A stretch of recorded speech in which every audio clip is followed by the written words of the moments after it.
నమస్తే అండి, నేను డాక్టర్ గౌతమ్, గ్యాస్ట్రోఎంట్రాలజిస్ట్ ని. హాస్పిటల్లో కన్సల్టెంట్ గ్యాస్ట్రోఎంట్రాలజిస్ట్ ని. World 19th April world liver day గా జరుపుకుంటాం.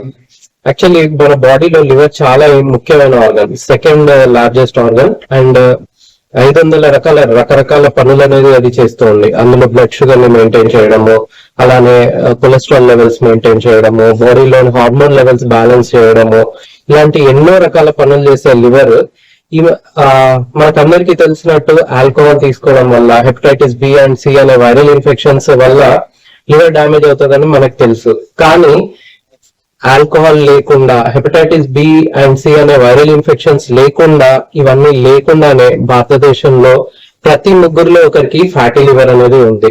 స్లోగా, సైలెంట్ గా ఈ ఫ్యాటీ లివర్ అనేది మన లివర్ ని లోపలనే దాన్ని డామేజ్ చేస్తూ దాన్ని లివర్ సిరోసిస్, లివర్ క్యాన్సర్ గా మారి మనము చనిపోయేలాగా చేస్తుంది. స్లో ఎపిడమిక్ గా ఇండియాలో గ్రో అవుతున్న ఈ ఫ్యాటీ లివర్ కండిషన్ మన లైఫ్ స్టైల్ చేంజెస్ వల్ల, మన ఆహారపు అలవాట్లలో, మన జీవన శైలిలో వస్తున్న మార్పుల వల్ల వస్తున్న ఈ ఫ్యాటీ లివర్ గురించి మెయిన్ అవేర్నెస్ క్రియేట్ చేయడానికి ఈ వరల్డ్ లివర్ డే అనేది ఎవ్రీ ఇయర్ 19th April రోజు జరుపుకుంటున్నాం మనం. అయితే ఈ ఫ్యాటీ లివర్ తో మరి ఎలా డయాగ్నోసిస్ చేయాలి అని అంటే, దీనికి ఎలాంటి లక్షణాలు ఉండవు. ఫ్యాటీ లివర్ కి అది స్లోగా గ్రో అవుతూ ఉంటుంది. చివరికి లివర్ సిరోసిస్ అయ్యి కడుపులో అంతా పుట్టలో వాటర్ నిండడము, లివర్ ఫెయిల్యూర్, పస్కలు రావడము, ఇలా వచ్చినప్పుడు గుర్తుపట్టినప్పుడు పెద్దగా మన చేయగలిగింది కూడా ఏమీ ఉండదు. కాబట్టి ఎలాంటి లివర్ సంబంధమైన లక్షణాలు అంటే జాండీస్ కానీ, అలసట కానీ, ఆకలి లేకపోవడం, ఇలాంటి ఏ లక్షణాలు లేకపోయినప్పటికీ మీరు అంతకన్నా ముందుగానే ఎవ్రీ ఇయర్ ఒకసారి liver function test, ultrasound scan, వీలైతే ఫైబ్రో స్కాన్ అనే టెస్టింగ్, ఇది హెపటైటిస్ బి ఇంకా viral NSC and viral testing అనేవి చేసుకున్నట్టయితే మీకు లివర్ సంబంధమైన ఏమైనా ప్రాబ్లమ్స్ ఉంటే వాటిని ముందుగానే డిటెక్ట్ చేయొచ్చు మనం. అండ్ దానికి సరైన ట్రీట్మెంట్ అనేది చేసుకుంటే లివర్ సిరోస్ కి వెళ్లకుండా మనం కాపాడుకోవడానికి అవకాశం అనేది ఉంటది. సార్, జనరల్ ఏజ్ వాళ్ళకి లివర్ ఇట్లాంటి ప్రాబ్లమ్స్ ఫేస్ ఫ్యాటీ లివర్ అనేది ఇప్పుడు ఈ కాలంలో అయితే ఎలాంటి వయసు అనేది దీనికి లేదు. అంటే ఏ వయసు వాళ్ళకన్నా కానీ ఫ్యాటీ లివర్ అనేది వస్తుంది. ఈవెన్ 20 years ఆ ఏజ్ ఉన్న వాళ్ళలో కూడా ఫ్యాటీ లివర్ చూస్తున్నాము. అండ్ సిరోసిస్ ప్రాబ్లం ముందైతే ఏదైతే 50 ఏళ్ళు పైబడే వాళ్ళలో వస్తుందో, ఇప్పుడు ఈవెన్ 40 years 30 years లో కూడా సిరోసిస్ లోకి చేరుకుంటున్నారు. ఇదంతా కూడా మన life style problems and alcohol తీసుకోవడము, అండ్ మధ్యలో ఎప్పుడో ఒకేషన్స్ లోనే ఆల్కహాల్ తీసుకుంటారు, ఏం ప్రాబ్లం లేదు అనుకుంటుంటారు. కానీ ఈ అకేషనల్ ఆల్కహాలిక్స్ లోనే ఎక్కువ సిరోసిస్ అనేది చూస్తున్నాం. దీనికి కారణం ఏంటంటే మన జీన్స్ అనేది, ఆల్కహాల్ అరిగించే జీన్స్ ప్రతి ఒక్కరిలో ఒకేలాగా ఉండదు. జీన్స్ లో ప్రాబ్లమ్, ఆ జీన్స్ సరిగా ఫంక్షనల్ గా లేకుండా ఉన్నప్పుడు ఆల్కహాల్ కొద్ది మోతాదులో తీసుకున్నా గానీ వాళ్ళు లివర్ సిరోసిస్ లోకి వెళ్ళిపోవడం జరుగుతుంది. ఆ జీన్ ఎవరిలో ఎంత ఫంక్షన్ చేస్తుంది, ఎలా ఉంది అనేది మనకు తెలియదు. కాబట్టి వీలైనంతగా ఆల్కహాల్ ని అవాయిడ్ చేయడమే బెస్ట్.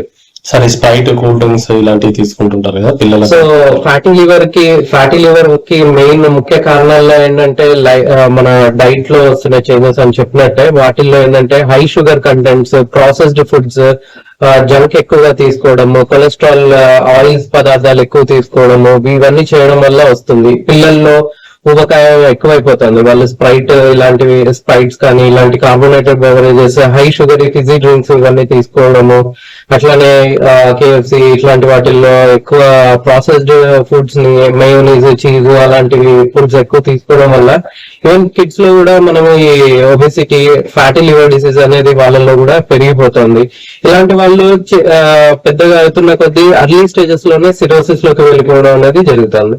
సార్, ఎవ్రీ 200 members లో ఇప్పుడు present weekly every 200 members 60 members కి జీర్ణాశయ ప్రాబ్లం కావచ్చు, కొవ్వు ఇట్లాంటి ప్రాబ్లమ్స్ ఫేస్ చేస్తున్నారు కదా, చిన్న పిల్లల దగ్గర నుంచి చాలా పెద్ద వాళ్ళు. ఇటువంటి ప్రివెన్షన్ తీసుకుంటే బెటర్ సార్. సో మరి జీర్ణాశయానికి సంబంధమైన ప్రాబ్లమ్స్ ఆల్మోస్ట్ 130 నుంచి 40 మందికి ఏదో ఒక రకమైన జీర్ణాశయ సంబంధాలతో బాధపడుతున్నారు ఇప్పుడు ఈ కాలంలో. సో దీనికి మరి ఏం చేయాలి మనము అంటే, హెల్దీ లైఫ్ స్టైల్ ని అలవాటు చేసుకోవాలి. డైట్ మీద అవగాహన పెంచాలి. మన ప్రభుత్వాలు అవన్నీ చేయాలి. యాక్చువల్ గా న్యూస్ పేపర్ లో కానీ, ఈ సినిమా హాల్స్ లో కానీ షుగర్స్ ని కంట్రోల్ చేయండి, ఇవన్నీ కూడా వాళ్ళు చెప్పాలి. అవన్నీ జరుగుతున్నప్పటికీ కూడా ఎలాంటి రెస్పాన్స్ లేదు. షుగర్ అడిక్ట్ అయిపోతున్నారు, షుగర్స్ ఎక్కువ తీసుకుంటున్నారు, స్వీట్స్ కానీ ఈ కొలెస్ట్రాల్ ఎక్కువ ఉండే ఆయిలీ ఫ్రైడ్ ఫుడ్స్ తీసుకోవడం వల్ల మనకు ప్రాబ్లమ్స్ వస్తున్నాయి. వీటన్నింటిని తగ్గించండి. హెల్దీగా ఉండే గ్రీన్ లీఫీ వెజిటబుల్స్ ఎక్కువ తీసుకోవడం, at least daily 2 litres 3 litres 2.5 litres water తీసుకోవడము, రెగ్యులర్ గా ఫిజికల్ యాక్టివిటీ ఏదో ఒక 15 నుంచి 30 నిమిషాలు రోజు కనీసం వాకింగ్ చేయడము, ఒక 10,000 స్టెప్స్ పర్ డే వాకింగ్ చేస్తే ఎలాంటి ప్రాబ్లమ్స్ ఇవన్నీ కూడా చాలా వరకు మనం తగ్గించుకోవచ్చు.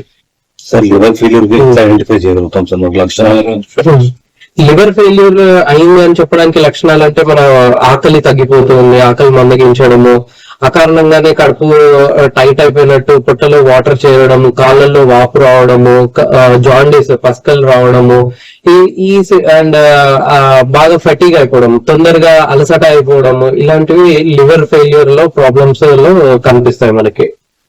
అండ్ కొంత అడ్వాన్స్ స్టేజ్ లో ఉన్నప్పుడు లివర్ ప్రాబ్లం ఉన్న వాళ్ళు బ్లడ్ వామిటింగ్స్ చేసుకొని మన దగ్గరకు వస్తూ ఉంటారు, మత్తు అయిపోయి కోమాలో ఉండేసి రావడము, ఇలాంటివి అడ్వాన్స్ స్టేజెస్ లో జరుగుతుంది. మన ప్రైమ్ కేర్ హాస్పిటల్లో లివర్ సంబంధమైన, గ్యాస్ట్రోఎంట్రాలజీ సంబంధమైన అత్యాధునిక ఎక్విప్మెంట్స్ అనేవి మన దగ్గర ఉన్నాయి. ఇక్కడ మన హైదరాబాద్ అండ్ బాంబేకి ధీటుగా అట్లాంటి ఎక్విప్మెంట్ ఎక్కడ లేకుండా వరంగల్ లో ఫస్ట్ టైం మన దగ్గర అవైలబుల్ గా ఉన్నాయి. Olympus 190 series most advanced equipment available ఉన్నాయి, కాటరీ ఎక్విప్మెంట్